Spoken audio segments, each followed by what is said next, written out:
नमस्कार साथियों, पिछले 17 सालों से जब से भारतीय जनता पार्टी एमसीडी में काबिज है, इन्होंने एक काम बड़ी खूबसूरती के साथ किया और वो काम था भ्रष्टाचार करना। इन्होंने इतनी खूबसूरती के साथ ये भ्रष्टाचार किया कि आज एमसीडी डिफंक हो गई, आज एमसीडी बर्बाद हो गई, आज एमसीडी का दिवालिया निकल गया। हमने कई सारे भ्रष्टाचार सबूतों के साथ आपके सामने रखे। आज हम आपके सामने टोल टैक्स के ऊपर जो भ्रष्टाचार है उसको हम आपके सामने रखना चाहते हैं। 2017 में दिल्ली के अंदर जो टोल टैक्स इकट्ठे किए जाते हैं उसका टेंडर इन्होंने MEP इंफ्रास्ट्रक्चर डेवलपर लिमिटेड को 1200 करोड़ रुपए सालाना के हिसाब से दिया। इन्होंने कहा भाई हम आपको टेंडर देते हैं, आप हमें 1200 करोड़ रुपए साल के देते रहना। उन्होंने एक साल पैसा दिया, एक साल देने के बाद फिर उन्होंने पैसा देना बंद कर दिया। अगले साल कभी 20%, कभी 10%, कभी 15% इस तरह से पैसे देते थे। लेकिन एमसीडी ने कुछ नहीं किया, कोई कार्रवाई नहीं की इस कंपनी के खिलाफ, कोई ब्लैक लिस्ट नहीं किया, कोई टेंडर नहीं कैंसिल किया। ये नहीं कि इस टेंडर को कैंसिल करके किसी फ्रेश को बुलाया जाए। और इस पूरी गड़बड़ी के कारण 921 करोड़ रुपए जो कि एमसीडी के पास आने चाहिए थे इस कंपनी के माध्यम से, जो कि दिल्ली वालों ने टैक्स दिया इस कंपनी को और वो एमसीडी के खाते में आना चाहिए था, वो 921 करोड़ रुपए नहीं आए। उसके बाद बड़ी इंटरेस्टिंग चीज है, इन्होंने 2021 को जब इनको लगा यार ये कंपनी तो डील हो गई होगी इस कंपनी से कि 921 करोड़ रुपए की डील हो गई, आधा तुम रख लो आधा हमें दे दो।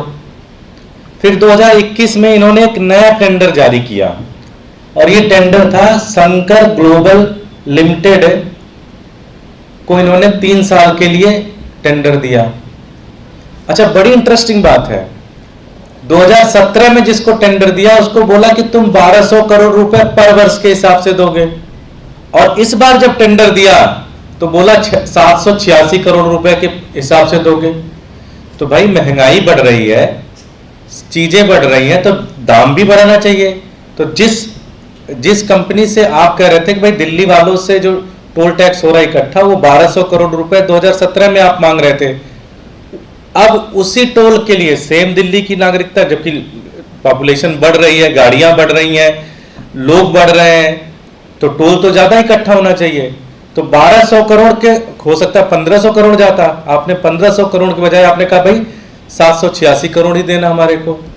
तो सबसे पहला प्रश्न है भाई कि 1200 करोड़ से 786 करोड़ कैसे आ गया? इसी में आपने एक बहुत बड़ा भ्रष्टाचार कर लिया। और सबसे खास बात यह है, ये जो नई कंपनी को इन्होंने दिया, ये पुरानी कंपनी की छोटी बहन है। छोटी बहन मतलब दोनों कंपनियां लगभग एक ही है, सेम डायरेक्टर टाइप में लोग हैं, सेम ही सिस्टर कंसर्न है, मतलब उन्हीं लोगों की ही कंपनियां हैं। तो अपने नई कंपनी उन्होंने बना ली और उसी को आपने नया वाला टेंडर दे दिया और कम पैसे में दे दिया।